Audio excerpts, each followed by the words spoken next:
নতুন একটা ভিডিওতে সবাইকে স্বাগতম। আশা করি সবাই ভালো আছেন। আজকে আপনাদের সাথে কথা বলতে যাচ্ছি IELTS সংক্রান্ত তথ্য নিয়ে। অবশ্যই ভিডিওর লাস্ট পর্যন্ত আমার সাথেই থাকবেন। খুবই একটা গুরুত্বপূর্ণ ভিডিও এবং অবশ্যই আমার চ্যানেলটি সাবস্ক্রাইব করে দিবেন।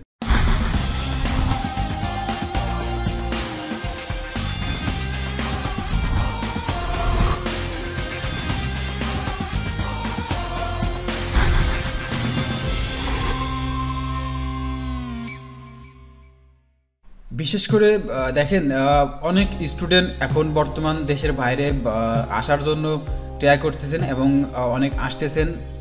দোয়া করি ইনশাআল্লাহ চলে আসেন বা আপনাদের মনের উদ্দেশ্য, আপনার যে স্বপ্ন সেটা পূরণ হয়ে যাক। সো সেই উদ্দেশ্যে আজকে আমি যে টপিকটা নিয়ে আলোচনা করতে যাচ্ছি, টপিকটা খুবই গুরুত্বপূর্ণ টপিক এবং আপনাদের মনের ভিতরে যে ভয় থাকে এবং ভীতি থাকে, কিভাবে আপনারা প্রিপারেশন নিতে শুরু করবেন সেটা নিয়ে আজকে আলোচনা করব, যাতে আপনারা পরবর্তীতে স্টেপগুলো পূরণ করার সময় বা আপনারা ওই স্টেপে পা দেওয়ার সময় কোনো প্রকার কোনো সমস্যার সম্মুখীন না হন। সো সেই ক্ষেত্রে আজকে আপনাদের সাথে আলোচনা করব। আসলে দেখেন অনেক যে বর্তমান যে ইউরোপ কান্ট্রি, ফিনল্যান্ড এবং ইউরোপ যে যতগুলো কান্ট্রি আছে এবং যুক্তরাষ্ট্র, USA, আমেরিকা, কানাডা, অস্ট্রেলিয়া, আপনারা যেখানেই যান না কেন IELTS এর একটা খুবই প্রয়োজন এবং গুরুত্বপূর্ণ একটা টপিক। বিকজ আপনারা হয়তো জানেন সবাই, কারণ আপনার দেশের যে মাদার ল্যাঙ্গুয়েজ একরকম আর তাদের মাদার ল্যাঙ্গুয়েজ একরকম। সো সেই ক্ষেত্রে ইংলিশটা হচ্ছে ইন্টারন্যাশনাল একটা ল্যাঙ্গুয়েজ। সো সবাই ইংলিশ যদি না জানেন, আপনি যদি মনে করেন আপনার ভাষায় আপনি জানেন, আপনি অন্য দেশে লেখাপড়া করার জন্য যাচ্ছেন, তো সেই ক্ষেত্রে তো আর আপনাকে তো আর মানে গ্রান্টেড করা হবে না, কারণ আপনি ইংলিশ জানেন না। আপনি ওখানে যে কিভাবে একটা জিনিস আপনি নিজেই একটা নিজের সাথে কল্পনা করেন যে আপনি যদি একটা কিছু কিনতে যান, তো সেই ক্ষেত্রে যদি আপনি না কিনতে পারেন, তো সেই ক্ষেত্রে আপনি কি করবেন? তখন তো আপনার প্রবলেম, অনেক ধরনের প্রবলেম হতে পারে। তারপরে আপনি একটা স্টুডেন্ট, ওখানে লেখাপড়া করানো যাচ্ছেন, ওখানে তো আর আপনাকে বাংলাতে বা উর্দুতে, ইংলিশে, আপনার এই হিন্দিতে করানো হবে না, সব তো আপনার ইংলিশে করানো হবে। সো সেক্ষেত্রে আপনাদের যে IELTS, এটা হচ্ছে বর্তমান IELTS এর পূর্ণ রূপ হচ্ছে international English language testing system.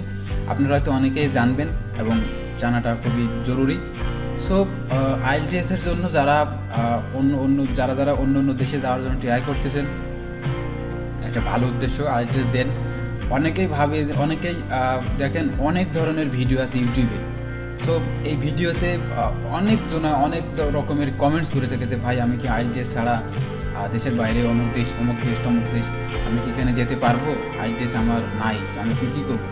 So আমার উদ্দেশ্য থাকবে, আমার সাজেস্ট থেকে আপনারা IELTS দেওয়ার ট্রাই করেন, কারণ IELTS আপনি দিলে আপনার জ্ঞানটা একটু বাড়বে। IELTS ততটা কঠিন না বা কঠিন কোনো একটা কাজ না, কারণ আপনি IELTS দিতেছেন, আপনি যতটুকু ইংলিশ জানেন আপনি ততটুকু নম্বর পাবেন। সো এই ক্ষেত্রে এটা হচ্ছে আপনার একটা বড় বেনিফিট। সো আপনি যদি মনে করেন IELTS আমি দিব না, আমার একটা প্রবলেম আছে, সো সেক্ষেত্রে তো সেটা আপনার আরও বড় ধরনের প্রবলেম, আপনি নিজে প্রুভ করতে পারছেন না। আর এখন বর্তমান আপনি যে দেশে যান না কেন, IELTS ছাড়া আপনি কখনোই অ্যাডমিশন প্রসেসটা কমপ্লিট করতে পারবেন না। IELTS আপনার বাধ্যতামূলক। IELTS সার্টিফিকেটটা থাকা মানে আপনার এক ধাপ এগিয়ে থাকা। আপনি যে দেশে অ্যাপ্লাই করেন না কেন IELTS সার্টিফিকেটটা খুবই প্রয়োজন। সো সেক্ষেত্রে আমার সাজেস্ট থেকে যেটা বলার উদ্দেশ্য ছিল সেটা হচ্ছে আপনারা অবশ্যই IELTS দিয়ে দিবেন।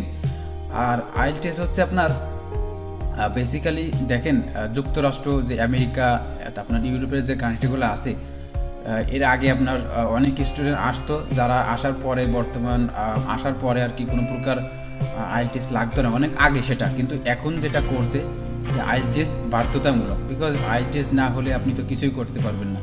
আর এখানে যে শিক্ষা খাত বা আপনি যে কাজের জন্য আসেন বা স্টুডেন্ট হিসেবে আসেন, যে কোনো কাজ আসেন না কেন, আপনার IELTSটা বাধ্যতামূলক এবং IELTS সার্টিফিকেটটা থাকা আপনার একটা এক ধাপ, মানে আপনাকে কীভাবে বোঝাবো, আমি বোঝানোর মানে কথাগুলো আপনাকে খুঁজে পাচ্ছেন। তো সেই ক্ষেত্রে আপনাদের ভালোভাবে আপনারা IELTS দেন। আর IELTS কোনো ধরনের একটা যে কঠিন কাজ, যে খুবই মারাত্মক একটা কাজ, আমি ওখানে যে কিছু বলতে পারবো না, একটা কি আসলে কি জানেন, আমরা বাংলাতে কথা বলে আমাদের বাংলাটা অভ্যস্ত হয়ে গেছে। সেই এই কারণে আমরা যখন ট্রাই করি যে আমরা ইংলিশে কথা বলবো, ইংলিশে কথা বলতে আমাদের বাংলা বেরিয়ে যায়। তো সেই ক্ষেত্রে আপনি ট্রাই করবেন যাতে আপনি ইংলিশ একটা ভালো একটা সার্টিফিকেট তৈরি করার জন্য, যে IELTS এর রেজাল্টটা একটু ভালো করার জন্য আপনি প্রতিনিয়ত ট্রাই করেন। অবশ্যই ইনশাল্লাহ আপনি পারবেন। প্রত্যেকটা স্টুডেন্ট পারবে, কোনো সমস্যা নেই। কারণ আইএলটিএস কোনো ধরনের কঠিন একটা কাজ না। কারণ বর্তমান বাংলাদেশে অনেক আপনার কনসালটেন্সি আছে যারা আইএলটিএস সংক্রান্ত কথা মতো বলে বা কোচিং করানো হয়, যেমন আপনার যেখান থেকে আপনারা আইএলটিএসটা দিতে পারবেন।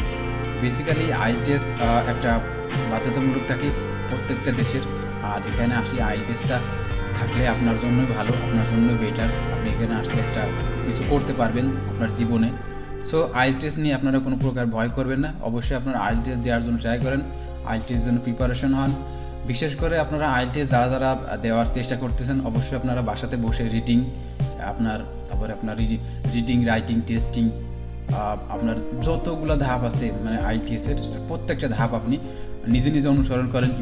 ইংলিশ পেপার পড়েন, ইংলিশ বুক পড়েন, আপনি দেখবেন অনেক এগিয়ে গিয়েছেন, আপনি অনেক ইমপ্রুভ হয়ে গেছে আপনার। সো সেই ক্ষেত্রে আমার সাজেস্ট এইটাই ছিল যে আপনারা অবশ্যই আইএলটিএস নিয়ে হিয়ে করবেন না। দেখেন, আর অনেকেই যে মনে করেন আপনি ফিনল্যান্ডে আসবেন, বর্তমানে আমাদের যে ফিনল্যান্ডে আইএলটিএস ছাড়া আপনি কখনোই অ্যাডমিশন ফর্ম পূরণ করতে পারবেন। আর ফিনল্যান্ড এখন একটা অনেক ভালো একটা কান্ট্রি। এখানে দেখেন অনেক স্টুডেন্ট কমেন্টস করে থাকে যে মাস্টার্সে ভাই আমার আইএলটিএস নাই, আমি কি আইএলটিএস ছাড়া যেতে পারবো? সো সেই ক্ষেত্রে আমি তাদের জন্যই উদ্দেশ্য করে আমার এই ভিডিওটা, ছোট্ট একটা উদ্যোগ। সো তাদের জন্য আমার এই মূলত ভিডিওটা, তারা দেখবেন এবং ট্রাই করবেন যে আইএলটিএসটা দেওয়ার জন্য। আইএলটিএস কোনো সমস্যা না।